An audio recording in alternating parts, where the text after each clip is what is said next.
Thank you. So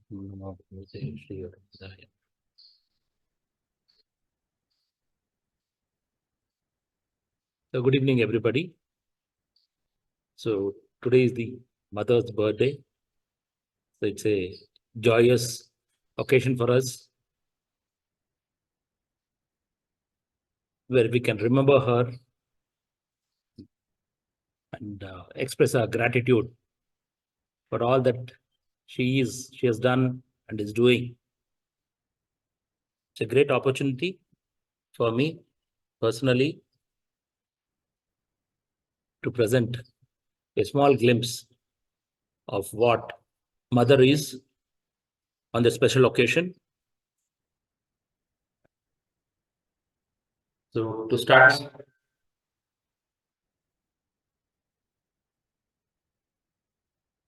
with the presentation, the topic is the mother, the force building the new emerging world.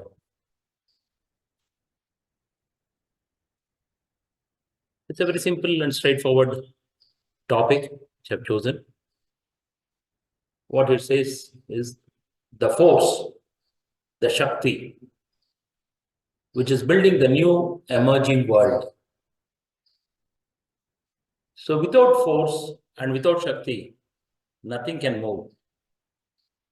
It is that energy which propels things. So the topic, the force building the new emerging world.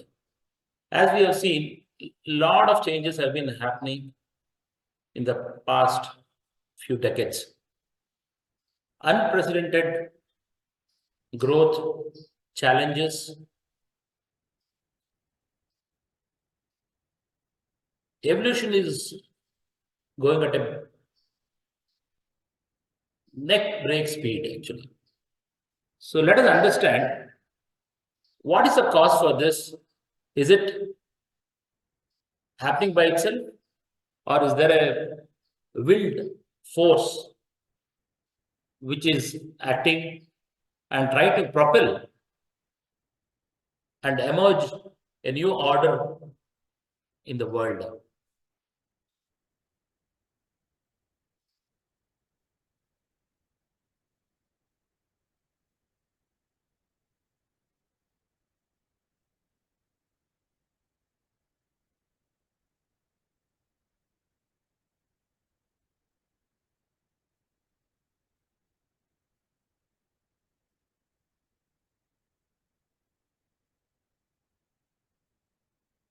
Thank you. So, to start with, who is mother?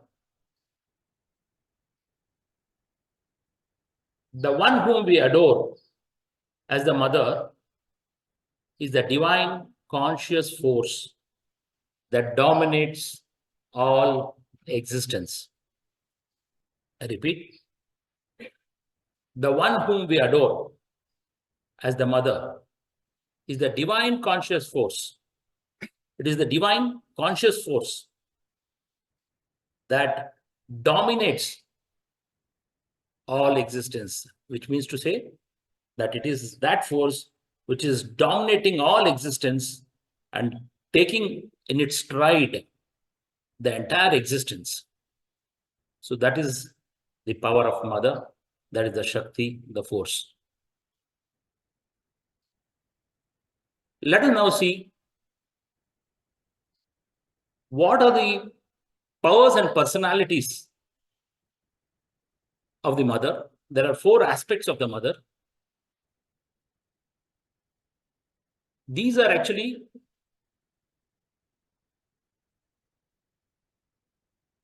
a part of the various powers she has got, and these are few of the powers which are in the forefront, which she is manifesting through. The 4 aspects which are prominent are Maheshwari, Mahakali, Mahalakshmi, and Mahasaraswati. 4 of her leading powers and personalities. The four aspects of the mother, as we just saw. So this is the photograph mother has pictured herself, where she's sitting with different kinds of flowers, which symbolizes and gives the significance of the powers, what she manifests through. So I've given different kinds of colors to the names as well, you can see. And as we go forward, we'll understand each of the aspects of the mother and what they symbolize. The four of her leading powers and personalities. The word leading powers. What is the meaning of leading powers? These four the four powers are not limited to her. There are multiple and various powers what she possesses. But these are leading powers and personalities of the mother. These stand in the front. That's what is written here. The four of her leading powers and personalities have stood in front of her guidance of this universe and in her dealing with the terrestrial plane. These are the four powers and personalities which are standing in front, which are in fact manifesting through her in this universe for her to deal with the terrestrial plane. What is the terrestrial plane? That's the manifestation for evolution of consciousness. So these are the four aspects of the mother which are prominent. Sri Aurobindo has mentioned them and given a detailed description of that, which we'll be seeing now.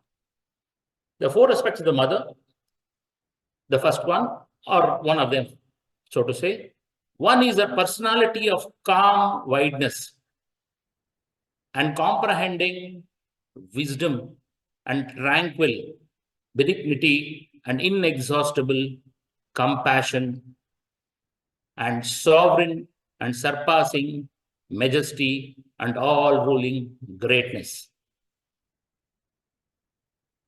That is Maheshwari. I repeat once again. One is a personality of calm wideness. She is absolutely calm.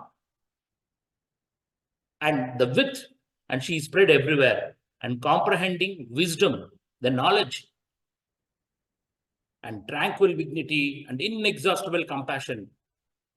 With total tranquility and inexhaustible compassion. She is filled with compassion and sovereign and surpassing majesty. She is the absolute and unquestionable and sovereign and surpassing majesty and all ruling greatness. And she is the one who is all ruling. She is the one who is ruling everything with the greatness what she possesses. That is Maheshwari. The next one, another embodies her power of splendid strength and irresistible passion. Her warrior mood, her overwhelming will, her impetus, swiftness, and world-shaking force. So I'll go through once again. The other power embodies a splendid strength and irresistible passion. So she's absolutely passionate about something. What is that? With splendid strength, with a lot of strength, and with a warrior mood. She is ready to fight and take anything which is coming against her. Her overwhelming will. She is determined to do something. Her impetus, swiftness, and she acts swiftly. For the Zoom speakers, the slide is not moving, so we'll have to do it in some parts. Oh, is it? Yeah. Excuse me, just a few minutes. For the Zoom, the slides are not moving. Just need to be sharing. Yeah, stop sharing. The screen sharing will stop. 2 minutes before we. Just check. Now it is done. Yeah.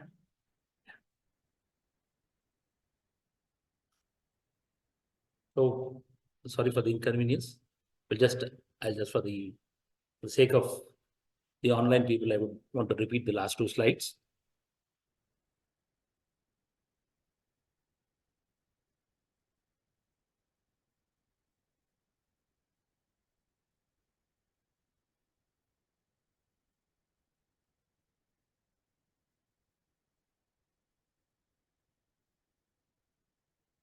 The four aspects of the mother.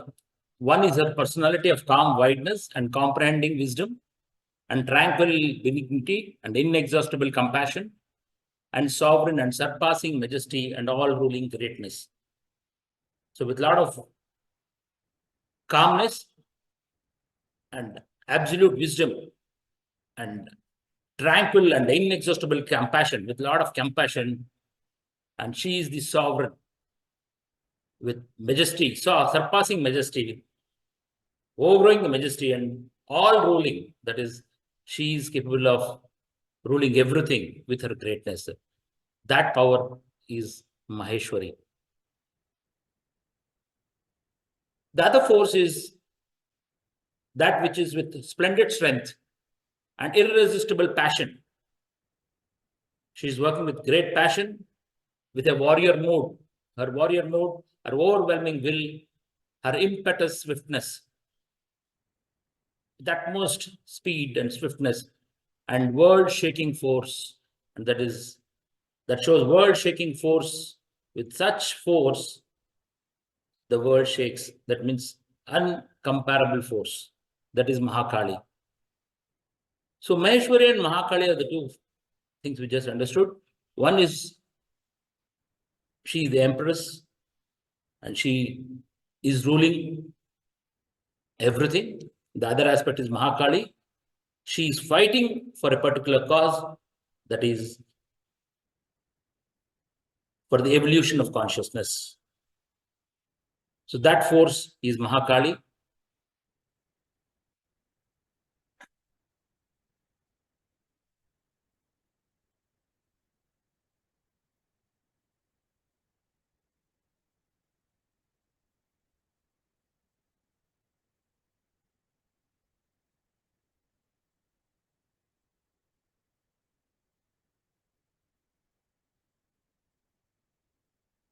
So third power of the mother is it is vivid and sweet and wonderful. Suddenly from a roaring power, we come to the other power, the third one, vivid and sweet and wonderful, with a deep secret of beauty and harmony. She's keeping a lot of secret within herself and beautiful and bring about harmony and find rhythm. Her intricate and subtle opulence, her compelling attraction and captivating grace. The beautiful thing. So this is in the present world, everyone is running behind taking her grace. That is Mahalakshmi. So what is the characteristic? If you can read again, vivid and sweet and wonderful, a deep secret of beauty and harmony and fine rhythm, her intricate and subtle opulence, her compelling attraction. She is absolutely anything which is manifested and is opulent is absolutely attractive and captivating grace. So these are the attributes, characteristics of Mahalakshmi. The fourth is equipped with her close and profound capacity, intimate knowledge, and careful, flawless work, and quiet and exact perfection in all things. Let us go once again. The last fourth one is equipped with her close and profound capacity of intimate knowledge, absolute knowledge, it encompasses everything, which is so close to her, and careful, flawless work. So anything and everything, whatever this power does is flawless. There can't be any mistakes. That's the approach. And quite an exact perfection. Everything is perfect. If something has to manifest, the perfection is required. And this power is what is Mahasaraswati, and she is in all things. What manifests is always to the perfection. So that is Mahasaraswati. So these are the four aspects of the mother. What I just spoke about is the power, but what are the attributes in the common parlance? How do we understand these four?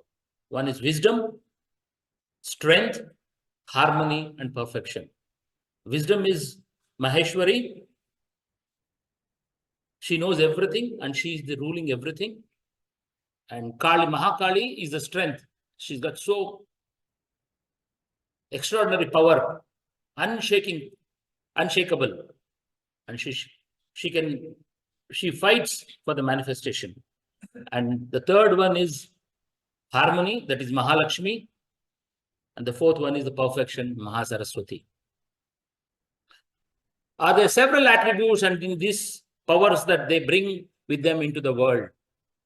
Manifest in a human disguise in their vibhutis and shall found in the divine degree of their ascension in those who can open their earthly nature to the direct and living influence of the mother. So how does she work through her manifestation? Manifest in a human disguise. Her powers disguise themselves as humans, through humans, in their vibhutis, and shall found in the divine degree of their ascension at the highest degree. In those who can open their earthly nature, she will start operating in those human forms who can open their earthly nature, the real nature, how the divine has created,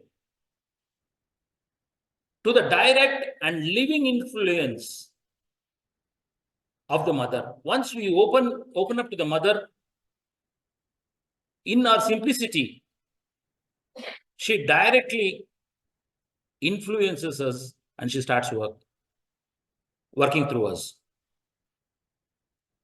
That's why we see each one who have got different kind of talents.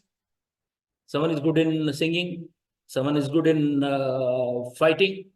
They take up martial arts. Someone is a good administrator. These are the characters, the powers of the mother working in each of this. Something is dominant, something is subset of that. So depending on our nature, each of these powers manifest and work through us. If we need a particular kind of a power, we can always adore that power and ask mother to work through us to gain those capabilities. To the four, we give the four great names: Maheshwari, Mahakali, Mahalakshmi, Mahasaraswati. Once again, to be precise. So now we've understood the four aspects of the mother, what are the powers and capabilities. But how does she manifest in this world? And what is Sri Aurobindo and the mother? How are they working together? If we have to understand Sri Aurobindo, we have to understand mother. If we have to understand mother, we need to understand Sri Aurobindo. They both are one. So there's a quote which says, mother says, without him, I exist not. Without me, he is unmanifest. So without him, that is without Sri Aurobindo, I exist not. Mother says, I don't exist. Without me, he is unmanifest. So without the powers of mother, Sri Aurobindo's thoughts, ideas, dreams, cannot manifest. So this is a very important quote. So how Sri Aurobindo's dreams are manifested by the mother, because they are both are one and the same. One is working through the force, and the other one, the consciousness part. When you hear, when in your heart and thought, you will make no difference between Sri Aurobindo and me. This said by mother. When you in your heart and thought, you make no difference between Sri Aurobindo and me. When to think of Sri Aurobindo will be to think of me. And to think of me will mean to think of Sri Aurobindo inevitably. That goes without saying, that's what she says. When to see one will mean inevitably to see the other, like one and the same person. Then you will know that you begin to be open to the supramental force and consciousness. So these are the two parts which are always together, that is Mother and Sri Aurobindo. They work together. One cannot be separated from the other. This gives a clear thing that Mother and Sri Aurobindo are no different from each other. The task of giving a concrete shape to Sri Aurobindo's vision has been entrusted to the mother.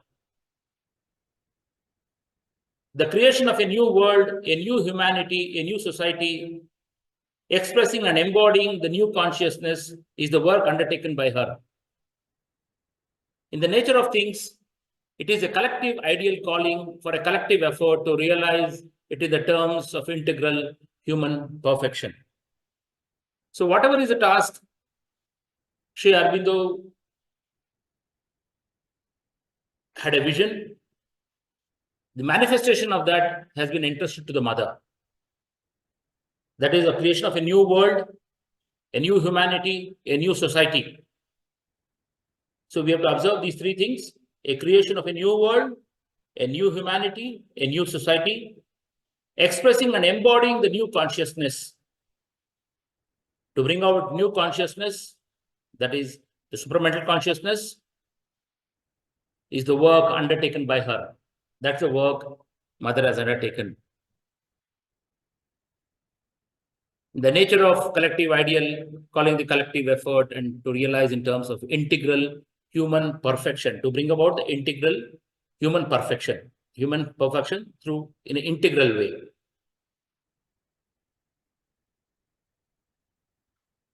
So now, just to give a small reflection, today there are so many changes which is happening in the world. So it's been things are at a very fast pace. The human mind is unable to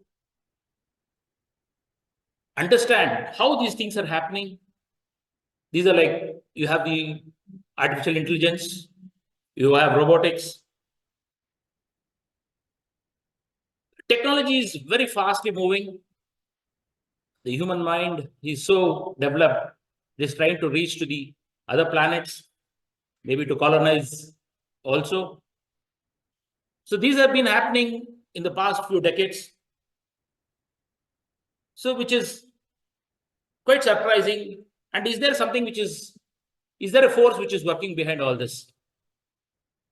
Or is it general process in the evolution? So as we go forward and understand all these changes which are happening in the world, and India, which is at the center of things, the thick of things currently, can be understood from a different perspective. This presentation is basically to bring about that how India is evolving from a very poor nation. When the Britishers left India, there was so much of poverty. We had famines, and we could not have proper education. The country was in shambles. But now within few decades, there has been a sea change. The country which was looked down upon has become one of the key contenders to be a superpower. How has this change come about? And this has happened within few decades. And this sudden change, was it a willed or is it a, a normal process? Once we understand, we see that there's a mother's force which is working and Sri Aurobindo's vision, which mother is manifesting. So as we go forward, so we can understand that the first thing, what Mother and Sri Aurobindo, who collaborated together to bring about the human consciousness evolution, started with the ashram as the core. So after Sri Aurobindo came from his independence movement, he was a patriot and he fought for the freedom. And he took to Pondicherry and set up the ashram. That is the first step. So the ashram and founded and built by the mother has been the first step towards the fulfillment of this goal. So they have a larger picture about how to bring about the human consciousness evolution. But somewhere it has to start. The ashram is at the core, at the center. It's the pivotal. A group of dedicated sadhaks, which Sri Aurobindo and mother got together, and later mother founded the ashram built by the mother has been the first step toward the fulfillment of this goal. The next, you see the old photograph, how the ashram was. The next one is the project of the Auroville. That's the next step.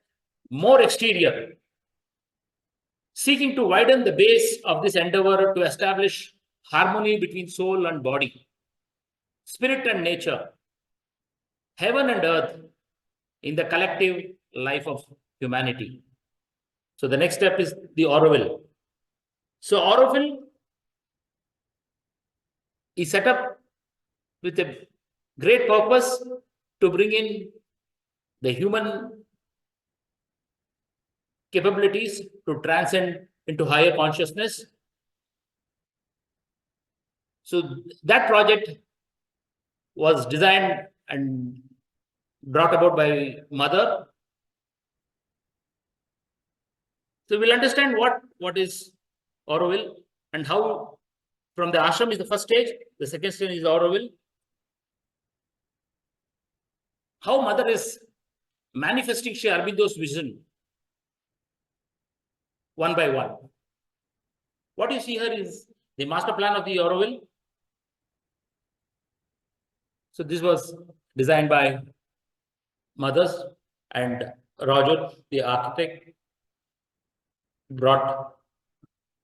executed it to a large extent, and mother guided him at every step. Just to read what is here. Mother and Sri Aurobindo, the founders. Auroville was founded by mother, the spiritual collaborator of the Indian sage Sri Aurobindo. The task of giving a concrete form to Sri Aurobindo's vision was entrusted to the mother, the creation of a new world, a new humanity, a new society, expressing and embodying the new consciousness, the work she has taken. The purpose of the Auroville: there should be somewhere on earth a place which no nation could claim as its own. So for mother to do her manifestation, she needed a dedicated place which was undisturbed and uncontrolled by anyone. So this was the first thing which she wanted, where all human beings of goodwill who have a sincere aspiration could live freely as citizens of the world, because the land, particularly the area, is belong to the entire world and not to any part or a geographical boundary. It is, that's why the world, citizens of the world, and obey one single authority, that of the supreme truth. That what manages here is a supreme truth. That is Auroville. The Auroville, you see, at the center, you have the Matri Mandir, you have the gardens around, and you have different branches of different zones where you have commercial establishment, industrial, educational spaces. This entire thing, once developed, will be a great place to be, and that will be the international city, spiritual city, so to call.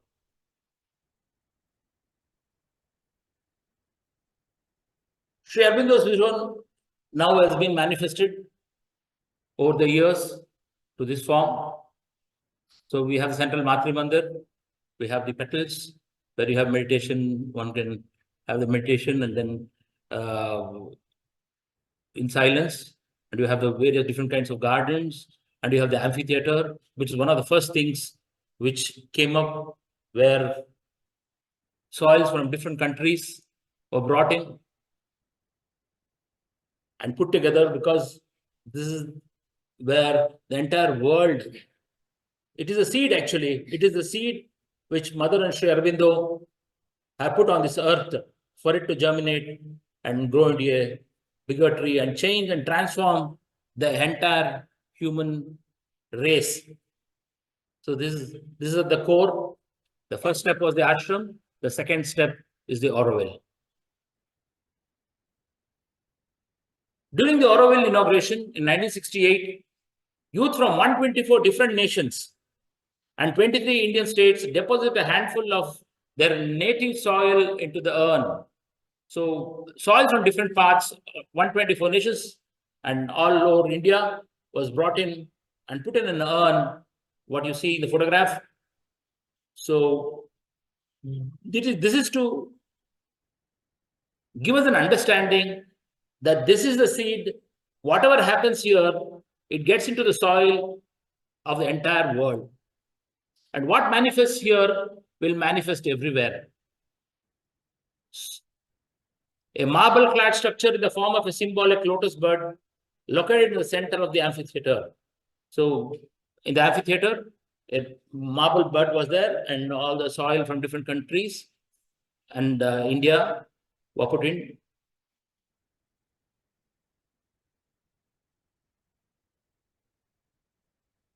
So the vision now, mother has taken it forward in manifesting the Auroville, where people now live there and experience and do sadhana. Auroville is a universal township in the making of a population of 50,000 people from around the world.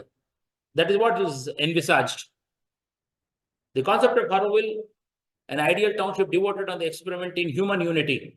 That's why, to bring in the human unity, so this mother has designed and made it possible that people from all over the world, without any differentiation in creed or color, can come and participate and do their sadhana for the evolution of consciousness. The concept of Auroville, an ideal township developed in an experiment in human unity, came to the mother as early as 1930s. In the mid-1960s, the concept was developed and put before the government of India, who gave their backing and took it to the General Assembly of UNESCO in 1966, passed a unanimous resolution commending it as a project of importance to the future of humanity, thereby giving their full encouragement. See how mother has worked to bring about this universal township, so that the UNESCO, which is the international body, has wholeheartedly supported this, and through their recognition as well. So mother has put up this beautiful universal township. humanity is not the last rung of terrestrial creation. Why mother is doing all this is in the human evolution, so to say, has come through various stages. And this is not the final stage of what we are. There is further evolution to happen. That's what mother says here. The humanity is not the last rung of the terrestrial creation. Evolution continues and man will be surpassed. What we are will also be surpassed. So no wonder there is so much of changes happening in the world. And artificial intelligence is taking everyone by a storm. And human mind has been challenged to look for new borders, new areas for development. It is for each individual to know whether he wants to participate in the advent of this new species. Looking at this, a lot of people have taken aboard at Auroville because they want to participate in the evolution and be under the direct guidance of Mother and Sri Aurobindo. For those who are satisfied with the world as it is, Mother says, Auroville obviously has no reason to exist. So for those who are satisfied with the world the way it is going, Auroville obviously has no reason to exist. It doesn't matter to them whether Auroville exists or not. But for people who want to participate in this evolution, this is the place. That's what Mother says. What Mother is manifesting in Auroville and as the ashram at the initial stage is for manifesting the 5 dreams of Sri Aurobindo. Sri Aurobindo has given 5 dreams which are very prominent. We all know that. We have read it many times, and it's very appropriate for me to go through that once again in a very detailed manner. Because this is one of the most important things where Sri Aurobindo, in these 5 dreams of his, Sri Aurobindo has mentioned what the future would be. If we would have read 5 dreams as a general thing, okay, Sri Aurobindo wanted this. But if you go threadbare and understand word by word, you can see he is in fact willed it. It is not a dream. He is calling it humbly as a dream, but actually he has willed it, saying that this is what has to happen. The 5 dreams. I've made a snapshot of that with small phrases, and then each of that will be read here in detail. The 5 dreams. The first one: a revolutionary movement which would create a free and united India. The first thing was a revolutionary movement which would create a free and united India. First, the 2 things which is very important: to create a free and united India. Because at the time of independence, freedom was coming, but since there was so many princely states, even the Britishers, when they handed over, they were quite skeptical. All these princely states, almost around 500 and odd, would, even given independence and brought together, would fight amongst themselves and fall back into parts. That is what they thought. So Sri Aurobindo says, a revolutionary movement would create a free and united India. His will is to have a united India. How did it happen? 500, if in one house we have 4 people, we can't get along, each one fights with the other. And 500 princely states, which have a lot of power and in luxury, how could they give up their power and join to be as one nation? So that, how did it happen? That's another thing which we have to think. The resurgence and liberation of the people of Asia and her return to her great role in the progress of human civilization. Sri Aurobindo also talks about the people of Asia, not only India, the surrounding the Asian countries. her return to a great role in the progress of human civilization. The third one, a world union forming the outer basis of a fairer, brighter, and nobler life for all. That is people. The third one is a world union. So there is no point, a small part of the land on the earth is very harmonious and prosperous. If the human race has to evolve and get into a better situation, the entire world should unite together. This we can see what is happening today in the scenario, how India is participating in bringing the world union. And who is this? And how is that possible? India is able to do it. A couple of decades ago, it was not, could not even think of. How is it suddenly there's a change? A world union forming the outer basis of a fairer, brighter, and a nobler life for all people. That is Vasudhaiva Kutumbakam. So we are considering, the Sanatana Dharma considers the entire world as one family. And Sri Aurobindo is willing that this is how it should be. Recently, we have seen temples being built in Abu Dhabi, and which was never heard. How is that being possible? A spiritual gift of India to the world. That's the fourth dream. The spiritual gift of India to the world. So this is spiritual land. India is spiritual land, and it is here that Mother India has got the capability where she can give the spiritual knowledge and elevate the human civilization as a whole to the higher plane. That is a spiritual gift. That is being the Vishwa Guru. India being the Vishwa Guru. Fifth one, a step in evolution which would raise to a higher and a larger consciousness and begin the solution of the problems which have perplexed and vexed since first began to think, that is, people began to think and to dream of individual perfection and perfect society. This is the fifth dream. A step in evolution which would raise. So this is the final thing which is required, which was willed by Sri Aurobindo, and he's put it as dreams as per me.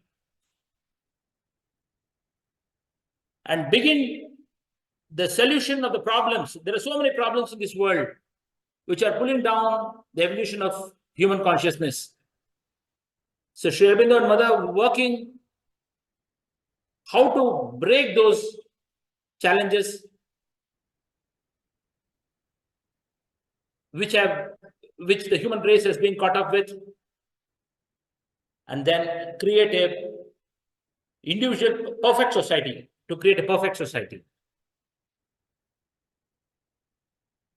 So to go in a little more detail, August 15th, 1947, Sri Aurobindo, on the eve of the Indian independence, 15th August 1947, on 14th, on All India Radio,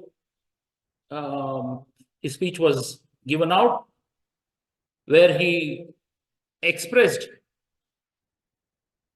his thoughts on the occasion of the Indian independence. August 15, 1947 is the birthday of Free India.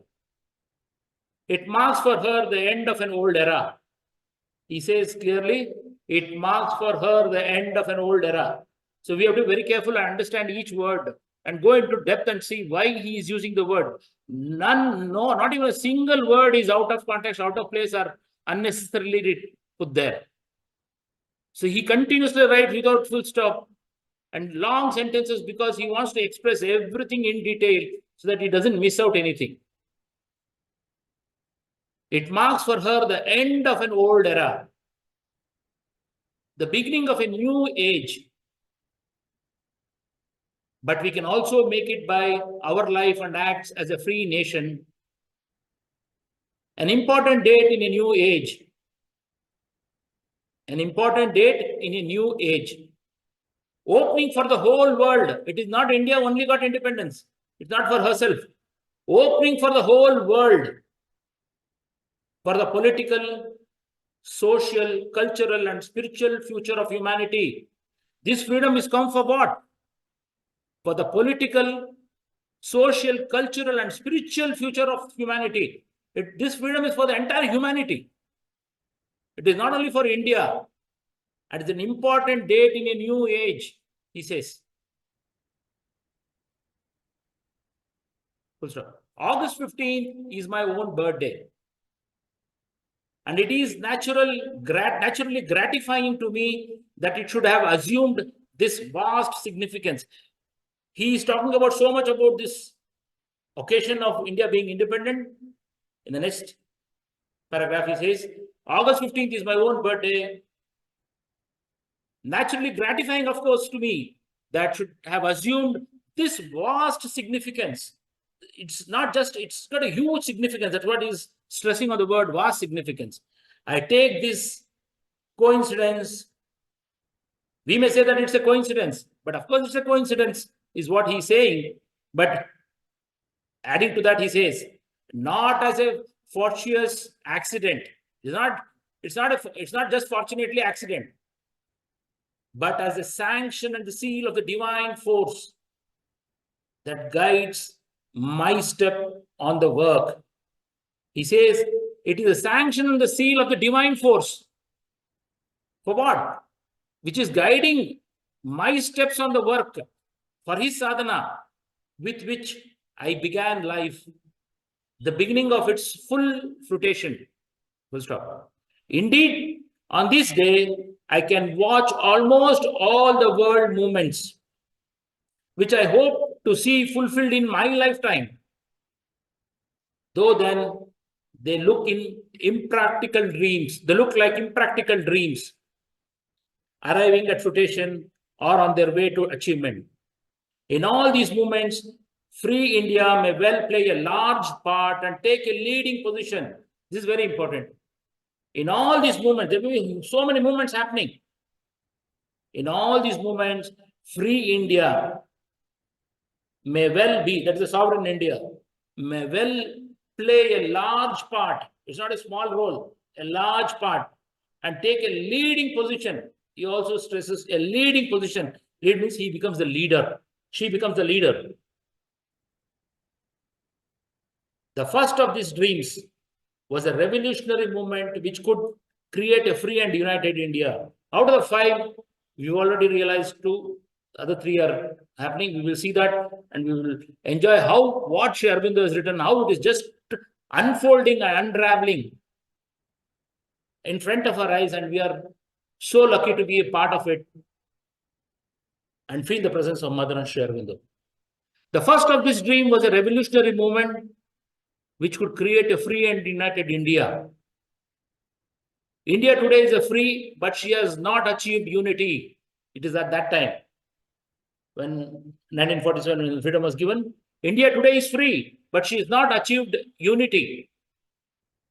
At one moment, it almost seemed as if in the very act of liberation should fall back into the chaos of separate states. So at one point of time, it was almost like everything would fall apart and be in a chaos with separate states. That's the principal states, what he's talking about, which preceded the British conquest, just like what was there before the British conquest. But fortunately, it now seems probable that this danger will be averted and a large and powerful, though not yet complete union, will be established. See, he is foreseeing this, that it could break out. That means to say, he is the one who has put together everything. He is willing everything, and he is writing it in such a way that, okay, it is as though it is his dream. Complete union, because Sardar Vallabhbhai Patel, when he worked to put things together, all the princess states, bring them, there was so much of people, a lot of rulers, they came forward and wanted to be a part of the United States of India. then of course, then what happened? A lot of people were also not willing. So how that could be brought about? What was the force which was working? One, we need to comprehend on that. Also, the wisely drastic policy of Constituent Assembly has made it possible that the problem of the depressed classes, he wants, since he's talking about the entire humanity, he takes care of he's talking about the depressed classes also, how everything is putting together. He has thought about it and he has made provision for that as well. Depressed classes will be solved without stim or fissures, without any cracks and fissures. But the world communal division into Hindus and Muslims seems now to have hardened into a permanent political division of the country. He is foreseeing this also. But the world communal division, because the division of communities into Hindus and Muslims seems now to have hardened to a permanent political division of the country. So what is happening? There's a political division. The people may be feeling that, yes, we are a part of the nation, but there is a political division. He clearly uses the word permanent political division of the country. It has to be hoped that this settled fact will not be accepted as settled forever or as anything more than a temporary expedient. I repeat, it has to be hoped that this settled fact is already settled because it has been divided, will not be accepted as a settled forever as or as anything more than a temporary expedient. So it's a temporary phase. It's an arrangement which has happened. Hope that is what is going to happen is what Sri Aurobindo is saying. But now whatever he is willing, that is meant to say temporary acceptance is there for division. And finally, this has to be united is what he's saying. Now you see our neighboring country is breaking up into pieces and they don't have their own unity. Finally, we don't know whether what Sri Aurobindo and Mother is willing will happen. They wanted to have an Akhanda Bharat. He also says further in future paragraphs that with a different kind of a composition, the different kind of an arrangement, it could be made together. Settled forever, for if it lasts, India may be seriously weakened. If this partition is forever, India may be seriously weakened, even crippled. Civil strife may remain always possible. Even a new invasion and foreign conquest. So, new invasion and a foreign conquest, these things have happened. We know the wars with Pakistan and China. So, this he is predicting much earlier, that is in 1947, on the eve of independence. India's internal development and prosperity may be impeded. So, this will actually impede the progress. Now, the problem is what has happened is because India is growing at a fast pace, these division or the neighboring conflicts with the neighbors have not impacted so much. Our position among the nations weakened, our destiny impaired, and or even frustrated. This must not be, he says. He says this should not happen. This is a dire situation which will bring down the India's capability and the dreams of Sri Aurobindo. So he says this must not be. The partition must go. Let us hope that they may come about naturally. He gives a solution for this also. Let us hope that they may come about naturally by an increasing recognition of the necessity, not only of the peace and concord, but of the common action. By the practice of common action and the creation of means for that purpose. In this way, unity may finally come about under whatever form. He says, in this way, unity may finally come about under whatever form. It need not have to be merged together. It can have a different dominion status or something like that, but we don't know. But he says, at whatever form. The exact form may have a pragmatic, but not a fundamental importance. But by whatever means, in whatever way, the division must go. He is very, very specific because the division is not right, and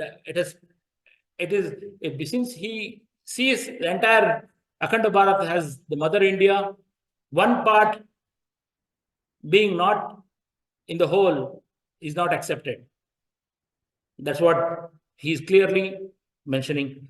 But by whatever means, in whatever way, the division must go, unity must and will be achieved.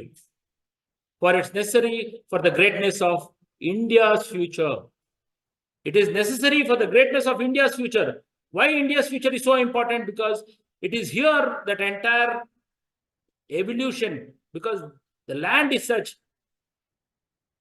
it is the Punya Bhumi, where the land is such, it can manifest the consciousness required for the human evolution. Another dream was for the resurgence and liberation of the people of Asia and her return to a great role in the progress of human civilization. Asia has risen. Large parts are now quite free or are at this moment being liberated. It is either still subject or partly subject parts are moving through whatever struggles towards freedom. Only a little has to be done, and that will be done today or tomorrow. There's not much issues there, so that will be sorted out, is what he's saying. There, India has a part to play and has begun to play it with energy and ability, which already indicate the measure of her possibility and the place she can take in the Council of Nations. So he says, India is already playing, and this shows what is her capability to play her role and take a position in the Council of Nations. So taking a position in the Council of Nations is very important. So earlier we missed. So now I think the occasion has come. The third dream was the World Union. So the third dream was the World Union, bringing the entire world together, forming the outer basis of a fairer, brighter, and nobler life of all mankind. He's talking about the entire mankind, the union bringing, which should, for a fairer, brighter, and nobler life for all mankind. So this is very important because this is the same phrase and the same lines with which the Orwell is brought about. It's created by Mother. Was a world union because a lot of people from different parts of the world have come together, forming the outer basis of a fairer, brighter, and nobler life for all mankind. So the entire mankind, a sample of each of the countries' soil, people from different countries have come here for elevating the entire mankind. So that's the prototype. That unification of the human world is underway. So we can see how Mother has manifested after Sri Aurobindo has left his body to bring about the entire vision or the will of Sri Aurobindo, which is called as dream by him. There is an imperfect initiation organized by the struggling against tremendous difficulties. But the moment is there and it must be inevitably increase and conquer. Here too, India has begun to play a prominent part. And if she can develop that larger statesmanship, so we have to underline this word, here too, India has begun to play a prominent part in the world union. India started playing, is what he's saying. But actually, that was at the initial stage. But now Mother's force has made it possible that the entire force is working towards this dream of the world union. So we see India being the global so to go to person or a nation to bring about peace, and as a country which is looked upon by every nation during if you say during the crisis of Corona, how the country supported different smaller nations, and being in a country which has just came out of colonialism, it could support the entire world. So that shows the world union, how Sri Aurobindo and Mother are working towards that, which is not limited by the present fact.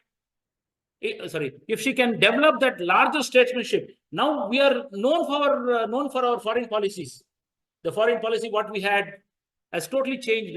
There's a sea change in this foreign policy. That's what Sri Aurobindo is saying. If she can develop that larger statesmanship, So she has to feel herself as the leader, as the global leader, because we have a huge population, almost the world's largest population. So, and the youngest, with so much youngest population, with so much of manpower, the resource, human resource. So, only thing is, Mother India, she has to understand and realize that's what she has to act. If she can develop that large statesmanship, which is not limited by the present facts and the immediate possibility, it is not that the India will be the same in the coming years. That's what he says, which is not limited by the present facts. The present facts at that point of time was really bad. And immediate possibilities. Immediately also it was nothing. This could have not been dreamt. But looks into the future and brings it nearer. Her presence may make all the difference between a slow and timid and a bold and swift development. I repeat the last one, which is not limited to the present facts and immediate possibilities, but looks into the future and brings it nearer. Her presence may make all the difference between a slow and timid and a bold and swift development. So here the last sentence is very important. Her presence may make all the difference between what? A slow and timid. That progress is happening in a very slow and timid pace. The evolution of consciousness and the evolution of humanity. Between a slow and timid and a bold and swift development. On the contra, it can become a bold and swift development if a proper, larger statesmanship is developed, is adopted. That's what Sri Aurobindo is saying very clearly. So now we see the current scenario, what is happening in the world. India is already participating as a global leader, is one of the largest, one of the fifth largest economy, and third in the PPP, that is parity. This is showing that, okay, India is ready to become and march forward as a participant in the global development. A catastrophe may even intervene and interrupt or destroy what is being done. He also cautions. What could be a catastrophe or intervene? Maybe a COVID, we don't know. A catastrophe may intervene. See, when COVID happened, people were really scared, and particularly in India, the global, the nations, different nations thought India being such a large country and not much of hygiene being given importance. How is that India could, and there could be a lot of deaths and uncontrolled sorrow and misery. But India, on the contrary, what happened? It gave medicines to the other countries, and it was indigenously developed for the corona. How did this happen? How did a country which is not so known for its capability to indigenously developed a vaccine, and it not only gave to its people, it supported all the third world countries and acquired a lot of goodwill. So what is happening? How is this possible? How is this sudden change is happening, and India is in thick of things? How is that possible? There is some force working. Which is that force? Is what we are trying to understand. Obviously, as the devotees of Mother and Sri Aurobindo, we know they are the ones who are making this possible.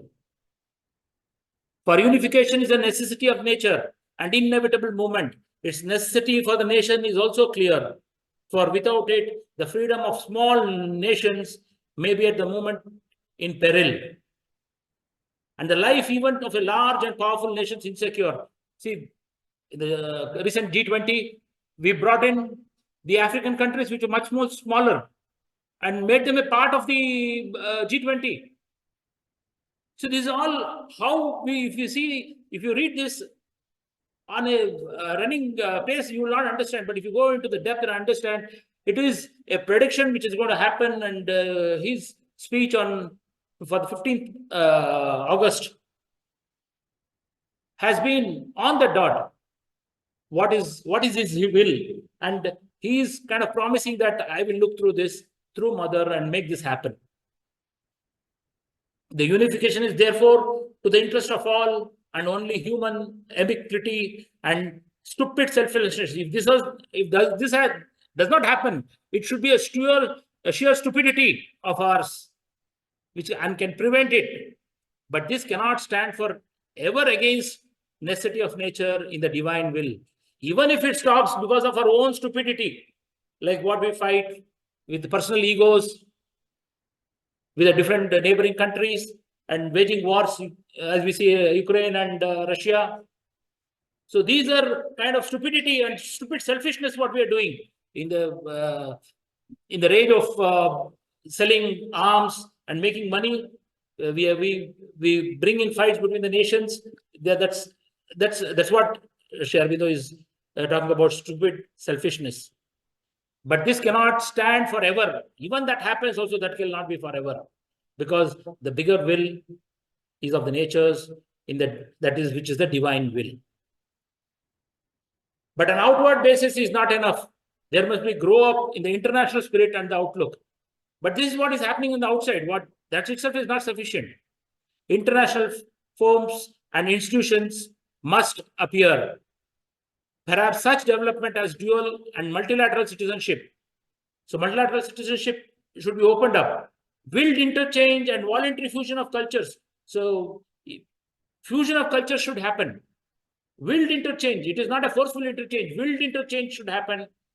Or voluntary. See this, again, we will see this example. If you see how the UAE, the Middle East, how they are supporting Indian temple to be built, one of the largest. This is willed interchange. They are accepting when we are asking, okay, build a country if you want to build. That was never unheard of. Willed interchange or voluntary fusion of cultures. Is a voluntary fusion of cultures is happening. How is this? Who is working on this? Nationalism will have fulfilled itself and lost its militancy. That means nation being as the main thing, that will be lost. The borders will all be erased, and everything, the entire mankind will become as one. I would no longer find these things incompatible with self-preservation and the integrity of its outlook. A new spirit of oneness will take hold of the human race. The last sentence. A new spirit of oneness. What is this? Now everyone is feeling oneness. The entire country, for that matter, recently the Ayodhya temple, everyone was so happy and joyous. Even the people who fought for the land also joined, saying that yes, we want to be a part of it. That's showing the spirit of oneness.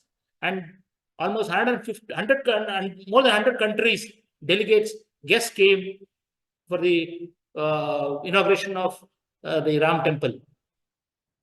This is again a voluntary fusion of cultures. A new spirit of oneness will take hold. That is the spirit which is happening. A new spirit of oneness will take hold of the human race. That is what Sri Aurobindo is saying. And who is doing all this? And who is the instrument? It could be anyone, could be the instrument.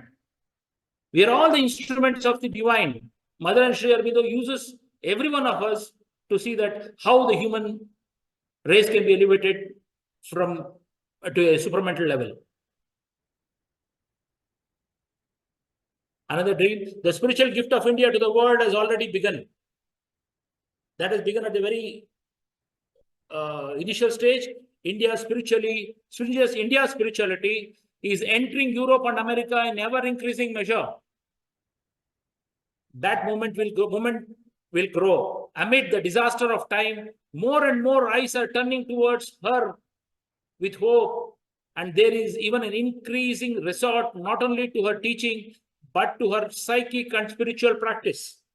This we have seen so many things. People are from all over the world, they come to India to experience the psychic and the spiritual practice. So more and more eyes are turning towards India. So India, this is the India being the Vishwa Guru.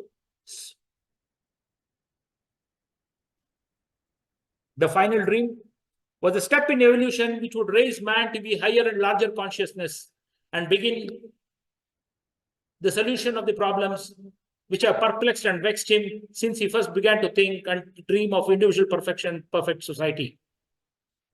The final dream was a step in evolution which would raise man to a higher and larger consciousness. That's the final dream. That's what Sri Aurobindo is willing. A step in evolution which would raise man to a higher and larger consciousness. So people are at Auroville, they are there, they've got together, they are doing sadhana at the ashram and at the Auroville, and the country now has kind of, because of this Ram Janma Bhumi, Ram Lala's Pranapratishtha, everything is getting together as one. A larger conscious, raising man to a higher, larger consciousness, for raising to a larger consciousness and begin the solution of the problems which are perplexed and vexed. All this was not there, and now it is, the problems have been vexed. Since he first began to think and to dream of individual perfection and perfect society. This has never happened before. From the beginning, it is happening now. This is still a personal hope and an ideal which has begun to take hold both in India and the West on forward-looking minds. So he's again become very humble here. He says, this is still a personal hope. He says it's a personal hope. He's putting it as a personal hope, but he is willing, he has willed it actually. And he wants, and he is working through the mother to make all this happen. And this is predated because it is at the initial, at the eve of on the eve of independence, he has written this. This is still a personal hope and an idea. He says it's an idea. An ideal which has begun to take hold both in India and the West on in how it is happening on forward-looking minds. Those minds which are looking forward, which are positive, through them, this will happen, is what Sri Aurobindo is saying. The difficulties in the way are more formidable than in any other field of endeavor. But difficulties were made to become overcome, and the supreme will is there. The supreme will is there to make it happen. They will be overcome.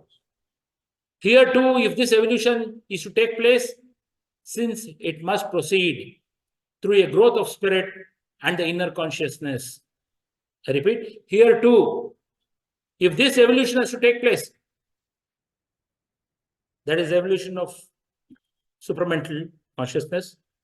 Actually, this is the year of supramental year. So we have 29th February as it's a leap year. So we are fortunate in reading this. So here too, if this evolution is to take place, since it must proceed through a growth of the spirit and the inner consciousness, the initiative can come from India. So he's talking about the entire human consciousness evolution should come from India. And although the scope must be universal, the scope is universal, but it has to come from India. The central movement may be hers.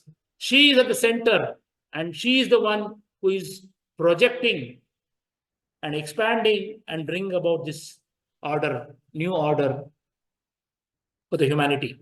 Such is the context which I put into the state of India's liberation. Whether or how far this hope will be justified depends upon the new and free India. Full stop. Here again, this last is very important. Such is the content. This is the context and the content. What is the requirement? Which I put into the state. He's saying it's very clear that he's willing, which I put into the state of India's liberation. Whether or how far this hope will be justified. That means he's willing and he is working on that, is what this is showing. Whether or how far this hope will be justified depends upon the new and free India, how the new generation and the new people with what kind of attitude they accept this and work towards this. It all depends on that. He says that I am going to work through this to see this, it happens. So we now understood the dreams of Sri Aurobindo and how it has been worked out. And who is the force behind the Shakti is the mother. She is the one who manifests everything. So let me read this. Since the beginning of the earth,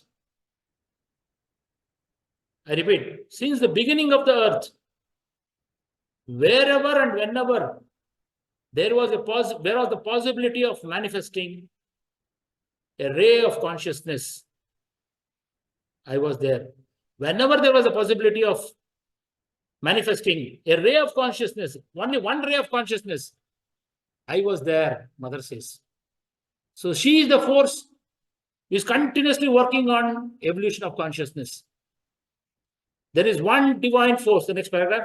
There is one divine force which acts in the universe and in the individual and also beyond the individual and the universe. There is only one divine force which acts in the universe and in the individual at the macro level and at the micro level, and also beyond the individual and the universe, and beyond both. The mother stands for all these. She is the one who is standing for all this. But she is, as we know, she is the Maheshwari. The mother stands for all this, but she is working here in this material world so as to transform life here. That is the Mahakali aspect. The mother stands for all this, but she is working here, fighting the demonic asuric forces, working here in this material world so as to transform life here. It is so that you should regard her as the divine Shakti working here for that purpose. So that's why we have to regard mother as the divine Shakti working here for that purpose. The divine puts an appearance of humanity. How does the divine work, carry out this evolution? The divine puts an appearance of humanity, assume the outward human nature in order to tread the path and to show it to the human beings, but does not cease to be the divine. So she comes in the form of a human being. So you're thinking, how is that possible? The divine and the human form. So here's the answer. The divine puts an appearance of humanity, because if it has to manifest, it has to come through this. The divine puts an appearance of humanity, assumes the outward human nature. Only the outward human nature assumes in order to tread the path and show it to the human beings, but does not cease to be the divine, even though it is taking the form of the human nature, but does not cease to be the divine. So this is how mother is working. We understood what is the continuous development which is happening, and how from the ashram, the Auroville, and to the world, how mother is working and trying to bring an order of evolving the consciousness and creating a possibility for the supramental force to evolve itself. So practically, if we see, as India is at the center and the pivotal, because it's the Punya Bhumi, the spiritual land, as Sri Aurobindo has said, everything should happen here and then everything should manifest from here. There has to be a core somewhere where everything manifests. There has to be a seed, and then only the tree can manifest. Where is the seed? Where is the land for that seed? That is Bharata, India. So if you are seeing the situation, current scenarios which is happening around our own country, in the past few decades, there has been a sea change, and people are dazzled by the development, and the entire world is trying to be friends with India. So what are the achievements which has come forth? Because everything is seen through the manifestation. We have to have examples. It is not that we just say that India is becoming a global leader. But how is that? How is that? So these are I've just jotted a few points so that we can go in detail of that. But as a snapshot, I have just mentioned the names. The Statue of Unity, one of the world's largest, tallest statue in Gujarat. So we have the pride of having that. India's space mission achievements. We know the Indian space achievements because this is a well-known thing. Everyone is day in and out. We are bombarded with these kind of information. So I've just first jotted down, and if you want, we can go into the detail a little later in the future slides. The space mission, the Chandrayaan Mars mission, and the Suryayan, that is Aditya L1. These are all achievements which was never heard, and the space mission suddenly has taken off, and so much of results have been seen. And we are one of the foremost people to land on the south pole of the moon, southern part. So these are achievements which shows that India is moving towards being the global leader. Abrogation of Article 370. This is one of the wonderful examples to see how, without any discrepancy or bloodshed or anything, how the entire Kashmir was brought into the fold of the India, and the abrogation was made of the Article 370. That is one of the very fine examples how Mother and Sri Aurobindo are working, because generally there will be a lot of fight and this thing, and with much ease it has happened. Then International Yoga Day.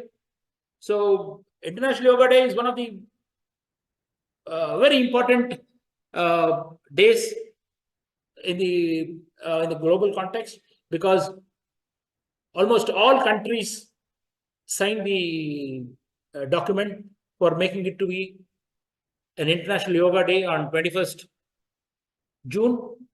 And as a coincidence, when I was reading this, the first magazine of Arya, 1947, when Sri Aurobindo wrote, was published on 21st June on that day, and it coincides with the International Yoga Day.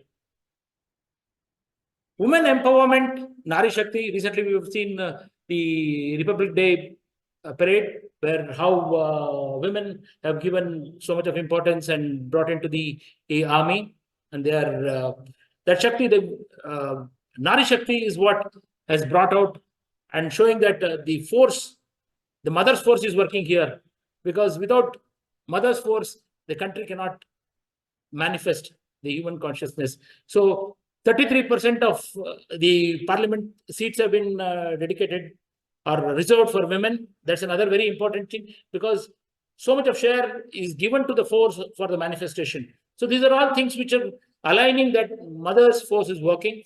Indian foreign policy is one of the foremost important things, how India has been playing a very neutral role, and the neighborhood understanding of the neighboring countries, the policies for that, and how it has been supporting different countries at the time of calamities, and so to say corona, and gaining goodwill because of that.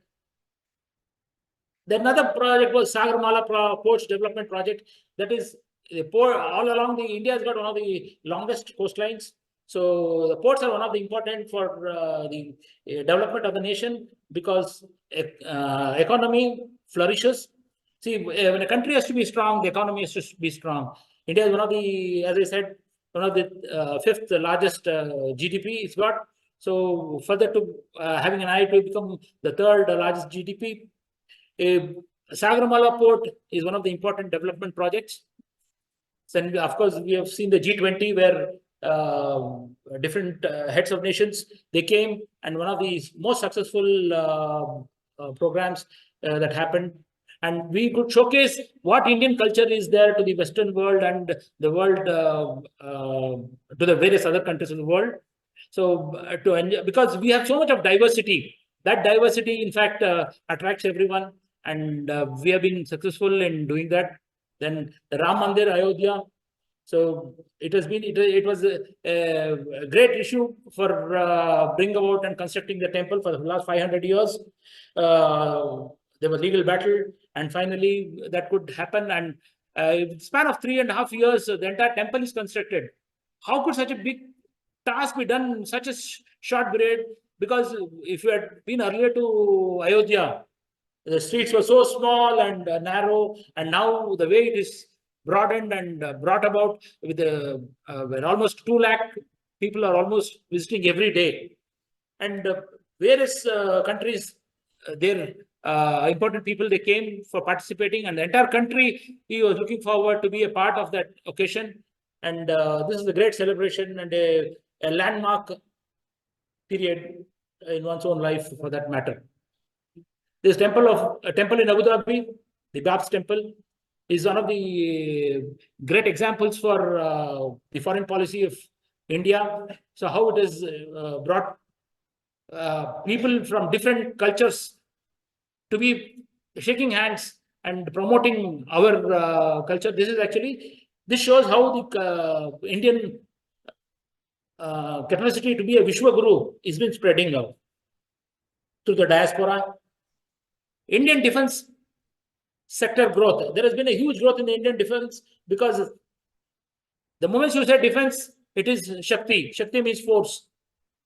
So India is one of the best ranked army in the world, and so much of development has happened in the internal production of arms, and we are even exporting arms to other countries. Recently, the BrahMos to Philippines has been exported. Indian current ranking global economy, we all know what is our ranking, as I mentioned earlier. And recently, the Asian Game achievements, we have bagged almost 9 gold medals and 15 medals, 15 gold medals, which was never heard. We used to have a couple of them, but the Asian Games, so sports has been one of the things which has been given a lot of importance. Like mother gave a lot of importance to sports in the school, ashram school. Every girl or a boy has to go through the sports, and mother gave, and she herself in her late ages also, she used to play tennis, and she made it a point that the body is a vehicle which is required for the evolution of consciousness and for the sadhana. And similarly, the country also is giving a lot of importance to the games, and we won many medals.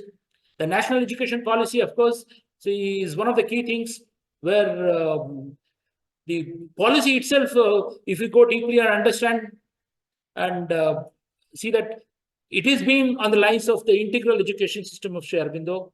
So you can really see the thread how Sri Aurobindo is playing in the development and the holistic development of the country, and how he's bringing an order and seeing that everything moves harmoniously within and for the bigger cause of the development of humanity. Once India becomes strong at the core, then everything will transcend and develop. So that's the purpose. Emerging global manufacturing hub. India is one of the emerging hub. Then, of course, demographic dividend. Demographic dividend was such a big problem for us a few years back when the independence was given to us. So much of population and so much of poverty, and people didn't know how these many mouths and will be fed. And that itself has turned into a blessing because of the youngest population what we have. And we have so much of human resource, and the entire world is coming to set up shops here so that we can deliver them. And a proper understanding of this entire demographic dividend has brought about a capability for India to raise economically, and through that raise spiritually.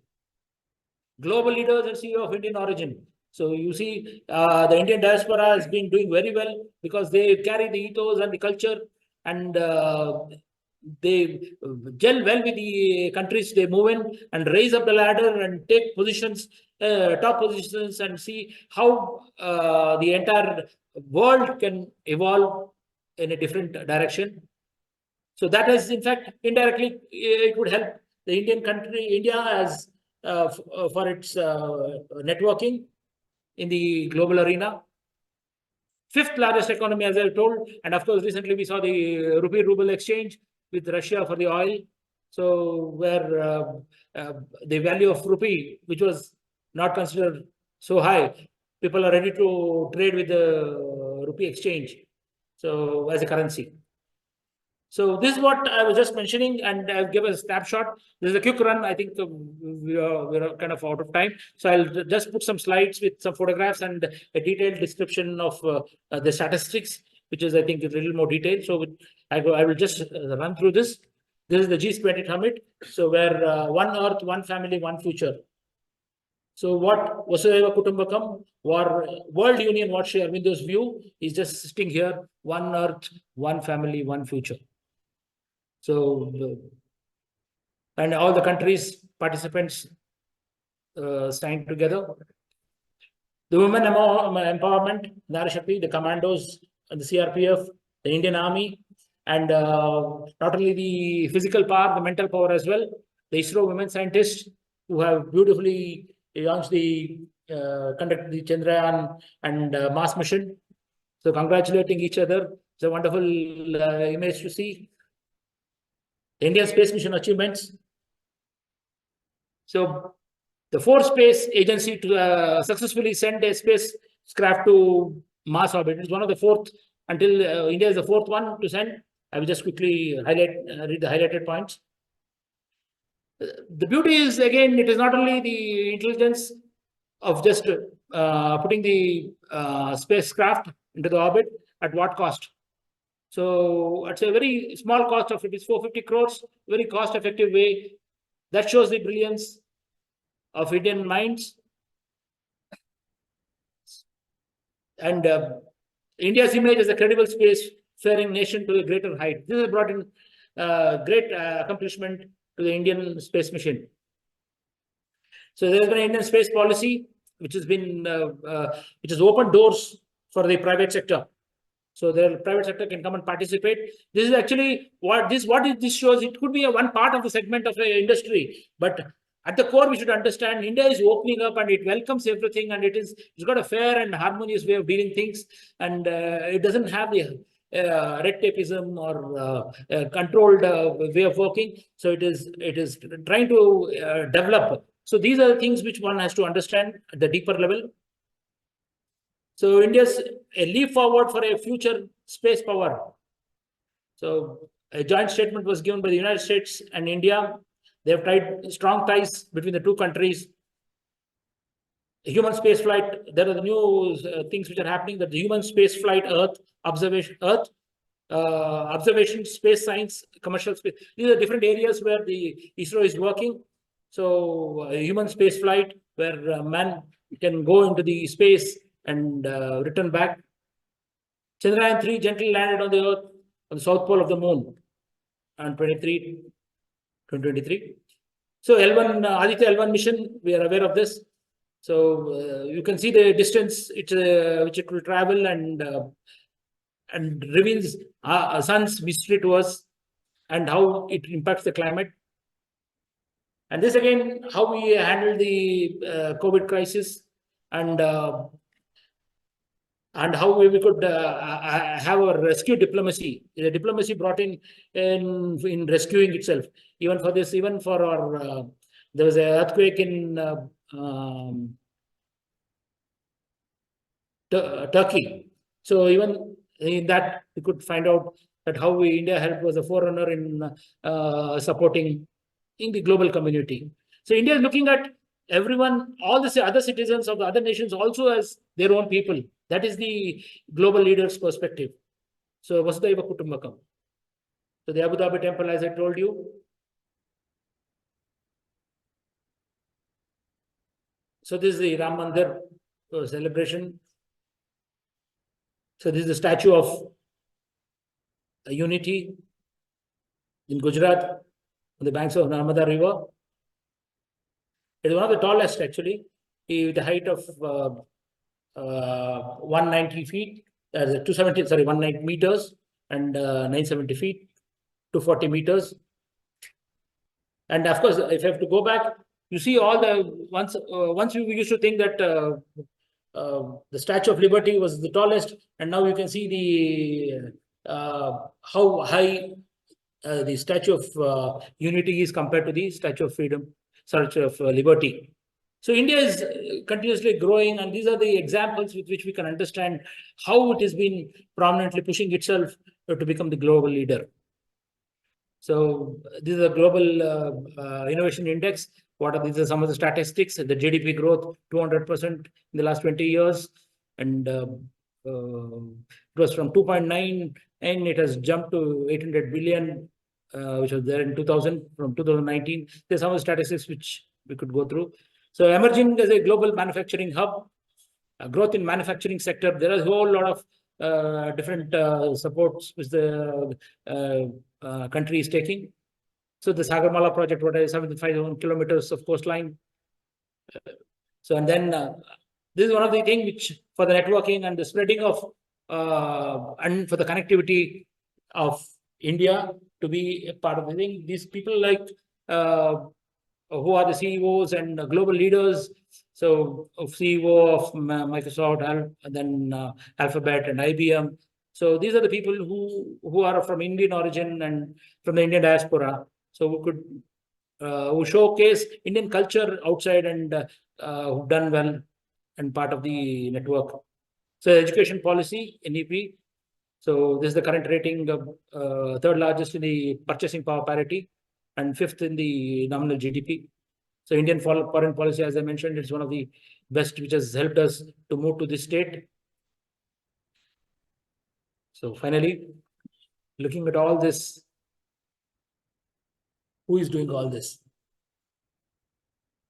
How is this happening? How is this so much of surge, the power to make this happen within such a short duration of couple of decades? It is the force, the mother's force, the Shakti. Her force is behind everything. She is the one who is manifesting Sri Aurobindo's dreams. We are all grateful for, we are blessed to be associated and be a part of the community of Mother and Sri Aurobindo. We look forward that their dreams come through, which they have willed, in fact, and for the entire humanity, India can be the Vishwaguru. Thank you.